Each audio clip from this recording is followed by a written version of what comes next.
ইসলামের জীবনটা খুবই ট্র্যাজেডিপূর্ণ। নবীর পরিবার থেকে ভাইদের শত্রুতায় ওই যে কূপে চলে গেলেন, কূপ থেকে চলে আসলেন মিশরের বাজারে, সেখান থেকে বিক্রি করে দেওয়া হলো তাকে, রাজা তাকে কিনে নিলেন, তারপরে সেখানে তিনি বড় হতে লাগলেন রাজপ্রাসাদে। তারপরে ওই যে রাজার কি স্ত্রী তাকে জেনার জন্য আহ্বান করেছিল, সেখান থেকে তিনি জেলখানায় চলে গেলেন, আবার জেলখানা থেকে আবার মিশরের খাদ্য মন্ত্রণালয়ের দায়িত্ব পেলেন, তারপরে তিনি মিশরের শাসকের দায়িত্ব পেয়ে গেছেন, তাই তো? আচ্ছা, এর মধ্যে একটা জায়গা খালি বলবো আজকে আপনাদের। টপিকটা কি দিবা তোমরা?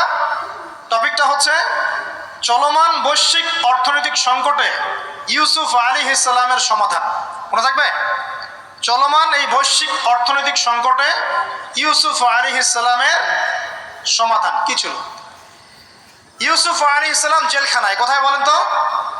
জেলখানায়। তখন দুজন ব্যক্তি তাকে বলছে, ইউসুফ, আমরা দুজন দুটো স্বপ্ন দেখেছি, তুমি কি স্বপ্নের ব্যাখ্যা দিতে পারবে?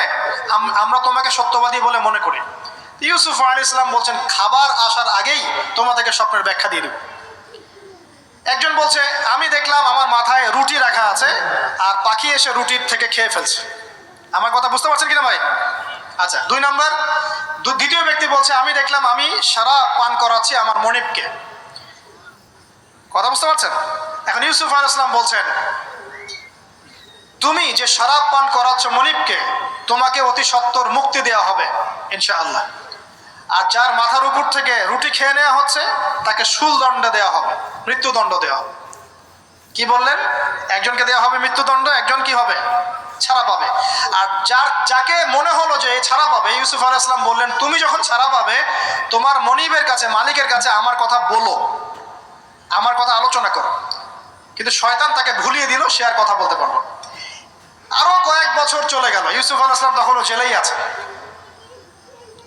একদিন এই রাজা স্বপ্ন দেখলেন। কি স্বপ্ন দেখলেন? যে 7টা পাতলা পাতলা গাভী, মোটা মোটা 7টা গাভীকে খেয়ে ফেলছে। 7টা কি গাভী? জীর্ণ শীর্ণ গাভী, 7টা মোটা তাজা গাভীকে খেয়ে ফেলছে। আর দেখলেন 7টা সবুজ শীষ, শীষ বোঝেন কিনা? এই ধানের শীষ না, আবার সবুজ শীষ। আর দেখছেন শীষ মরে গেলে যেমন দেখায় না একটা রং, এরকম শীষ। এখন রাজা খুব চিন্তিত হয়ে পড়লেন যে আসলে এই স্বপ্নের কি ব্যাখ্যা। তিনি সবাইকে ডেকে বললেন, স্বপ্নের ব্যাখ্যা কি তোমরা জানো? তখন রাজ্য পরিষদের এই যে এমপি মন্ত্রী যারা আছে তারা বলছে, না, এটা কি স্বপ্ন, এটা একটা বাজে স্বপ্ন, উদ্ভট স্বপ্ন, আমরা এটার মানে জানি না। আমরা হলো তাই তো বলতাম নাকি ভাই? কিন্তু ওই ব্যক্তি স্মরণ হয়ে গেল যে ছাড়া পেয়েছে, আরে ইউসুফ তো স্বপ্নের ব্যাখ্যা দিতে পারে। দৌড়ে গেলেন তিনি জেলখানায়। ইউসুফ, আইয়ুহা সিদ্দিক, হে সত্যবাদী নবী ইউসুফ, আমাকে কি এই স্বপ্নের ব্যাখ্যা বলতে পারবেন? 7টা জীর্ণ শীর্ণ গাভী 7টা মোটা তাজা গাভীকে খেয়ে ফেলছে। ইউসুফ আলাইহিস সালাম এই স্বপ্ন শুনে বললেন, ইউসুফ আলাইহিস সালাম শুধু স্বপ্নের ব্যাখ্যাই দিলেন না, বরং এই স্বপ্ন যে সত্য এটা তিনি বিশ্বাসও করলেন। এই স্বপ্ন একটা সমস্যাকে নির্দেশ করছে এটাও বুঝে ফেললেন। এই সমস্যার সমাধানও তিনি দিয়ে দিলেন। বলেন সুবহানাল্লাহ। আমার কথা বলছেন, ইউসুফ আলাইহিস সালাম স্বপ্নের ব্যাখ্যা দিচ্ছেন না, বরং স্বপ্নটা যে সত্য তিনি মেনে নিচ্ছেন এবং এই স্বপ্নের ফলে একটা সামনে খারাপ সময় আসতে যাচ্ছে এটা তিনি বিশ্বাস করছেন এবং এর সমাধান তিনি জাতিকে দিচ্ছেন। ইউসুফ আলাইহিস সালাম বলছেন, তোমাদের সামনে 7 বছর দুর্ভিক্ষ হবে। কি হবে বলেন? 7 বছর। সারা বিশ্বের অর্থনৈতিক প্রেক্ষাপট একটু বিবেচনা করেন তো, যে আমরা একটা খারাপ সময় টিকে যাচ্ছি না আস্তে আস্তে, এবং নীরব একটা দুর্ভিক্ষ সারা ওয়ার্ল্ডে চলছে না? করোনার সময় ছিল, ওই সময় একটা সমস্যা ছিল, ইউক্রেন রাশিয়ার ইস্যু ছিল, আরো অনেক ইস্যু আছে, শুধু এগুলো ইস্যু নয়, অপচয় ইস্যু আছে, দুর্নীতি ইস্যু আছে, জুলুম আছে, তারপরে যে পারমাণবিক ক্ষেত্রগুলো আছে, বড় বড় পরাশক্তিদের চাপ আছে, অনেক ব্যাপার আছে, রিজার্ভ কমে যাওয়া, অনেক বিষয় আছে। সারা বিশ্ব একটা অর্থনৈতিক মন্দা দেখছে কিনা? ইউসুফ আলাইহিস সালাম বললেন, 7 বছর তোমাদের এখানে প্রচুর ফসল ফলবে। এটা 7টা সবুজ শীষ, প্রচুর ফসল ফলবে তোমাদের এই অঞ্চলের মধ্যে। তোমরা একটা কাজ করো, তোমরা ওই 7 বছরের ফসলের যতটুকু অংশ তোমাদের না খেলে নয়, অতটুকু দিয়ে তোমরা তোমাদের জনগণের চাহিদা পূরণ করো, আর বেশি অংশটাকে রিজার্ভ করে রেখে দিও। City Garden Hotel, located in the heart of Makati, the skyscraper urban. এটা তো হবে সামনে, স্বপ্ন সত্য মিথ্যা তো দূরের কথা, এটা সামনে হতে যাচ্ছে। 7 বছর তোমরা প্রচুর ফসল ফলাবে, এই ফসলের একটা বড় অংশ রিজার্ভ করে রেখে দিও, আর বাকি অংশটা দিয়ে তোমরা জনগণের চাহিদা পূরণ করো। মানে অপচয় করা যাবে না, যাবে কোনো সম্পদ অপচয় করা যাবে না। এরপর তোমাদের সামনে আসবে 7টা বছর দুর্ভিক্ষের বছর, আকাশ বৃষ্টি বন্ধ করে দিবে। আকাশ কি করবে? বৃষ্টি বন্ধ করে দেবে। তার মানে ওই 7 বছর আমরা কিভাবে চলবো তাহলে? এই যে রিজার্ভ করেছি, এই রিজার্ভ বা সঞ্চিত সম্পদ দিয়ে আমরা 7 বছর চলবো। এরপরে আল্লাহ রাব্বুল আলামিন 8ম বছরে আকাশ থেকে বৃষ্টি বর্ষণ করবেন, আবার ফসল ফলবে ইনশাআল্লাহ। কথা কি বুঝতে পারছেন? এই ব্যাখ্যা অন্যরা দিতে পারলো না, ইউসুফ আলাইহিস সালাম দিতে পারলেন। এই ব্যক্তি দৌড়ে গিয়ে রাজাকে বলল, এই হলো স্বপ্নের ব্যাখ্যা। রাজা ইউসুফ এই স্বপ্নের ব্যাখ্যা দিয়েছেন। রাজা কত বিচক্ষণ ছিলেন, রাজা সত্য মিথ্যা চিনতেন। তিনি বুঝতেন যে আসলেই সত্য কাকে বলে, মিথ্যা কাকে বলে। এই আমার এমপি মন্ত্রীরা শোনো, তোমরা কেউ সমাধান দিতে পারো নাই, ইউসুফ সমাধান দিয়েছে। ইউসুফকে আমার কাছে নিয়ে আসো, আমি তাকে আমার কাছে নিকটে আসন দিব, বলেন সুবহানাল্লাহ। এবার ইউসুফ আলাইহিস সালামকে ডেকে তিনি সম্মানিত করলেন, সম্মানিত করে বললেন যে কোন দায়িত্ব দিলে তুমি আমাদের এই রাজ্যটাকে বাঁচাতে পারবে এই দুর্ভিক্ষের হাত থেকে। ইউসুফ আলাইহিস সালাম নিজে বলছেন, আমি হচ্ছে বিশ্বস্ত মানুষ, আমি হচ্ছে রাজুলুন আমিন, আমি বিশ্বস্ত এবং আমি আস্থাভাজন। আমাকে আপনি খাদ্য মন্ত্রণালয়ের দায়িত্ব দেন, ইনশাআল্লাহ আমি এই প্রবলেমগুলো সলভ করবো ইনশাআল্লাহ। এরপর তাকে দায়িত্ব দেওয়া হলো খাদ্য মন্ত্রণালয়ের। 7 বছর তিনি এরকম পলিসি গ্রহণ করলেন। মিশরের লক্ষ লক্ষ মানুষ পরবর্তী 7 বছরের দুর্ভিক্ষ থেকে বেঁচে গেল। কোরআন তো মূল্যায়ন করি না আমরা, আর কোরআনের কথা যারা বলে ওদেরকেও মূল্যায়ন করি না। এই জন্য আমরা বলছি বর্তমান চলমান অর্থনৈতিক সংকটের সবচেয়ে বড় বড় সমাধান হচ্ছে এক, ভাই জনগণ হই আর সরকার হই, কোনো সম্পদ অপচয় করা যাবে না। আমরা সম্পদ অপচয় করি না? আপনি অজু করেছেন, আপনি 1 বালতি পানিতে অজু করেছেন, ট্যাপ ছেড়েছেন, মসজিদের 1 বালতি পানি চলে গেছে, কেন পানি অপচয় করলেন? আমাদের 5টা ফ্যানের দরকার নেই বাসায়, আপনি 5টা ফ্যান চালাচ্ছেন কেন? আপনি ঘর থেকে বের হলেন, ফ্যান চলছে, কেন চলছে? ঘর মুছেছেন, ফ্যান ছেড়ে দিয়েছেন, এই যে পাখা বাতাসে শুকাবে মাটি, কেন? এসি চালিয়েছেন, 24 ঘন্টা চালানোর কি দরকার? 2 ঘন্টা চালিয়ে বন্ধ করলে হয়। বিদ্যুতের ব্যাপার, গ্যাসের ব্যাপার, তেলের ব্যাপার, আমরা কি কম অপচয় করি মনে হচ্ছে আপনার কাছে? আমরা প্রচুর অপচয় করি। আর আমরা জনগণরা সাধু না, আমরা বেশি অপচয় করি। আমরা অপচয় করি না ভাই? প্রমাণ আপনি নিজের বাসায় পাবেন। পানির অপচয়, আপনার তেলের অপচয়, আপনার গ্যাসের অপচয়, আপনার বিদ্যুতের অপচয়, এগুলোর উপর কঠিন আইন করা দরকার। অপচয় করলে শাস্তি দিতে হবে, অপচয় করা যাবে না। অপচয় কমালে কি হবে? আমরা সম্পদ বেশি রিজার্ভ করতে পারবো। এই যুগে কি কি সম্পদ রিজার্ভ করলে আমরা সচ্ছল হতে পারবো, এই হেদায়েতগুলো আপনাকে ওই সোকল প্রোটেস্ট্যান্ট মৌলবীরা দিতে পারবে না ইনশাআল্লাহ তাআলা, কারণ তাদের কাছে ইকোনমিক্সের জ্ঞান নাই।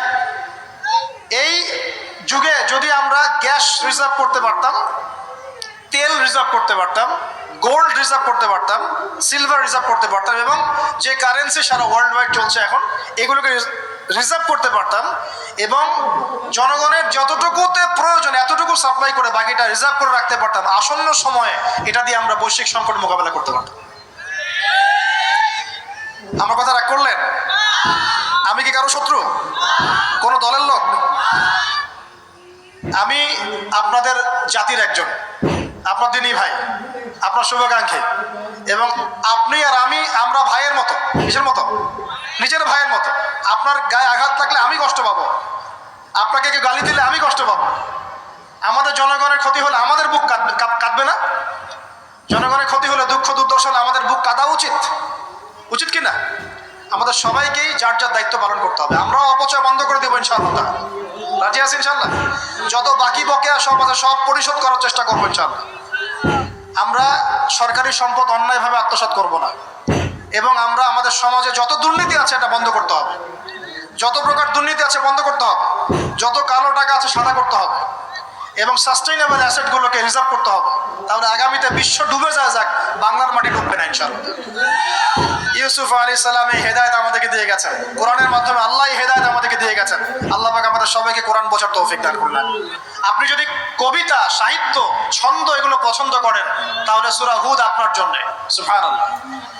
আপনি যদি কবিতা, সাহিত্য, ছন্দ, বালাগাত পছন্দ করেন, সূরা আর রহমান আপনার জন্য, সূরা হুদ আপনার জন্য, সূরা শুআরা এগুলো আপনার জন্য। এত চমৎকার কাব্যিক বিন্যাস আছে, কবিতার ছন্দে ছন্দে উপন্যাস ব্যাখ্যা করা হয়েছে বলে, সুবহানাল্লাহ। মানুষ তো কোরআনকে মূল্যায়ন করে না। আমি লাস্ট জুমার খুতবার একটা লেকচারে বলেছিলাম, সূরা ইউসুফ, এই যে এখন সারা বিশ্বে অর্থনীতি নিয়ে যে কত কথা হচ্ছে, অর্থনৈতিক সংকট, এইটা সেটা বলা হচ্ছে না, সবার ঘরে ঘরে এগুলো আলোচনা হয় তো, মাশাআল্লাহ। আপনি বিশ্বাস করেন সূরা ইউসুফের মাত্র 4টা আয়াতের মধ্যে আল্লাহ পাক এই পুরো বিশ্বের অর্থনৈতিক সমস্যার সমাধান দিয়ে দিয়েছেন। ঘরে ঘরে কোরআনওয়ালা মানুষ তৈরি হবে তো ইনশাআল্লাহ। আল্লাহ কবুল করুন, বলি আমিন।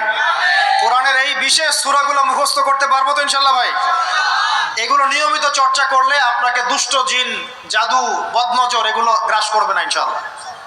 আরেকটা বইয়ের নাম বলে দেই, বই কিনবেন। আমি যে প্রত্যেকটা লেকচারে একটা একটা করে 2টা করে বইয়ের নাম বলি, বইগুলো কিনবেন আল্লাহর রাস্তে। আজকে শুধু একটা বইয়ের নাম বলবো না, আজকে আমি এমন একজন রাইটারের নাম বলে দিব যে রাইটারের সবগুলো বই বাসায় কিনবেন আপনারা ইনশাআল্লাহ। যদি আপনি এই রাইটারের, এই আলেমের সবগুলো বই বাসায় রাখতে পারেন এবং চর্চা করতে পারেন, ইনশাআল্লাহ আপনি সিরাতুল মুস্তাকিমেই থাকবেন ইনশাআল্লাহ। আমি আপনার জিম্মেদার হচ্ছি ইনশাআল্লাহ। যদি আপনি পথভ্রষ্ট না হয়ে যান, এই বইগুলোতে এত চমৎকার করে গাইডলাইন দেয়া আছে, আপনি ইনশাআল্লাহ সঠিক পথেই থাকবেন। নামটা বলে দিব, সবার প্রিয় আলেম, পুরো বিশ্বের, শুধু বাংলাদেশের নয়, অন্যতম একজন প্রিয় আলেম, বিদগ্ধ আলেমে দ্বীন আল্লামা মুফতি তকি উসমানী দামাত বারাকাতুহু। নাম শুনেছেন? এই নামটা শুনেছেন? আচ্ছা, তার অনেক বই আছে, প্রায় 200, 300, 400-র মতো। সবগুলা বই বাসায় কিনবেন ইনশাআল্লাহ। ইবাদত নিয়ে বই আছে, মুআমালাত নিয়ে বই আছে, তাসাউফ নিয়ে বই আছে, জিকির নিয়ে বই আছে, অর্থনীতি নিয়ে বই আছে, ওয়ার্ল্ড অ্যাফেয়ার্স নিয়ে বই আছে, প্রতিটা সাবজেক্ট ধরে ধরে বই আছে। কোথায় পাবেন? এই তো অনলাইনে অনেক বুকশপ আছে না, এগুলোতে পাবেন। বাংলা বাজারে ঢাকায় পাবেন, এগুলো অনুবাদ হয়ে গেছে আলহামদুলিল্লাহ।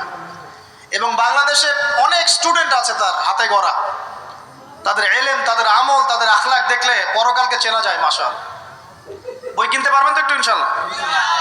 আরে ভাই, ইউনিভার্সিটির ক্যান্টিনে বসলেই তো 100 টাকা শেষ হয় আপনার, আর ক্যান্টিনে যদি বোরখাওয়ালা কাউকে নিয়ে বসেন তাহলে তো শেষ।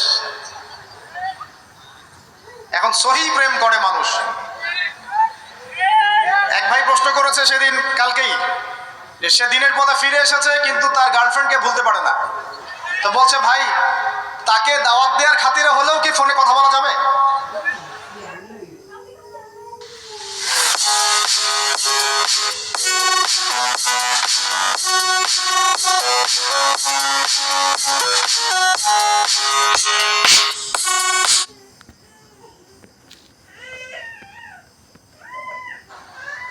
কি উত্তর দিব বলেন? আপনি পবিত্র হতে যাচ্ছেন কিনা?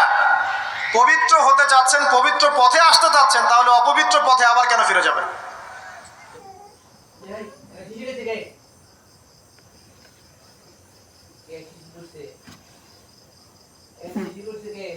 এগুলো কি হালাল না হারাম? আল্লাহ পাক বলেছেন, লা তাকরাবু জিনা, জিনার ধারের কাছেও যেও না, ধারের কাছেও যেও না। দেখেন, এই একই কথা আল্লাহ পাক আদম এবং হাওয়া আলাইহিস সালামকে এইরকম শব্দে বলেছেন।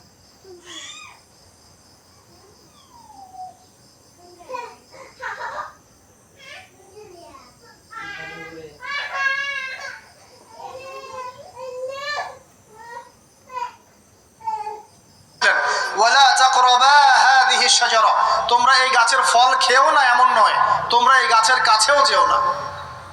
আমার কথা কি বুঝতে পারছেন? মানে এই বাঁশ অতিক্রম করে এসো না এমন নয়, এই বাঁশের কাছেও বসবা না। বুঝতে পারছেন কথা? একইভাবে আল্লাহ বলছেন, ওয়ালা তাকরাবু জিনা, তোমরা জিনা করো না এমন নয়, জিনার কাছেও। তার মানে ফিজিক্যাল রিলেশন তো অনেক দূরের কথা, হারাম। আপনি ফোনেও কথা বলবেন না, আল্লাহ পাক তৌফিক দান করে নেন। আপনি যদি পবিত্র থাকতে পারেন ইনশাআল্লাহ তাআলা, আল্লাহ পাক আপনাকে আপনার উপযুক্ত পাত্রী দিবেন ইনশাআল্লাহ। আর যদি আপনি পবিত্র থাকতে না পারেন, এমন হতে পারে যে হয়তো আপনি পবিত্র কাউকে পান নাই, হতে পারে কিনা? আচ্ছা প্রিয় ভাইয়েরা, বইটা কিনবেন। বইটার নাম, দোয়ার বইটার নাম হলো হিসনুল মুসলিম। কি নাম? হিসনুল মুসলিম। যদি কিনতে না পারেন, ওই যে প্লে স্টোরে ঢোকেন, প্লে স্টোরে ঢুকে দেখবেন যে একটা অ্যাপস আছে হিসনুল মুসলিম। এখানে যতগুলো দোয়া আছে সবগুলো দোয়া আগামী 1 বছরের মধ্যে মুখস্থ করবেন। রাজি আছেন কিনা? আর এখানে সকাল সন্ধ্যায় পড়ার জন্য কিছু দোয়া আছে, সকাল সন্ধ্যায় পড়ার। এই দোয়াগুলো আল্লাহর ওয়াস্তে মুখস্থ করবেন। পারবেন ইনশাআল্লাহ? আল্লাহ তৌফিক দান করুন। আমি আর একটা আমল বলে দিব, তারপর সামনে যাব। সেটা হলো 5 ওয়াক্ত নামাজ তো পড়েন মাশাআল্লাহ, নাকি? কারা কারা নামাজ 5 ওয়াক্ত পড়েন হাত তোলেন দেখি। আলহামদুলিল্লাহ, মাশাআল্লাহ, হাত নামান। আর যারা নামাজ পড়েন না তাদেরকে আমি একটা হাদিস শোনাবো, একটা হাদিস শুনবেন। নবী সাল্লাল্লাহু আলাইহি ওয়াসাল্লাম বলেছেন, قال النبي صلى الله عليه وسلم بين العبد وبين الكفر والشرك ترك الصلاة। আল্লাহ পাকের বান্দা আর একজন কাফের মুশরিকের মধ্যে পার্থক্যই হচ্ছে নামাজ। আল্লাহ পাকের বান্দা মানে মুমিন মুসলিম এবং একজন কাফের মুশরিকের মধ্যে পার্থক্য কি? মান তারাকা সালাতান মুতাআম্মিদান ফাকাদ বারিয়াত মিন যিম্মাতিল্লাহ। কেউ যদি ইচ্ছাকৃতভাবে তার উপর ফরজ নামাজকে ছেড়ে দেয়, সে যেন আল্লাহ পাকের জিম্মেদারি থেকে মুক্ত হয়ে গেল। অন্য হাদিসে আছে মান তারাকা সালাতান মুতাআম্মিদান ফাকাদ কাফার। কেউ যদি ইচ্ছা করে নামাজ ছেড়ে দেয়, সে ব্যক্তি কুফরি করলো। বলি নাউজুবিল্লাহ। আমরা কি কুফরি করতে চাই নাকি ভাই? হ্যাঁ, নামাজের কথা বলেছি। 5 ওয়াক্ত নামাজ কারা কারা পড়েন না হাত তোলেন এবার। আচ্ছা, লজ্জার কিছু নাই। এখন আমার সাথে তওবা করেন, আমার সাথে তওবা করেন, বলেন আস্তাগফিরুল্লাহ আল্লাযী লা ইলাহা ইল্লা হুয়াল হাইয়ুল কাইয়্যুম ওয়া আতুবু ইলাইহি।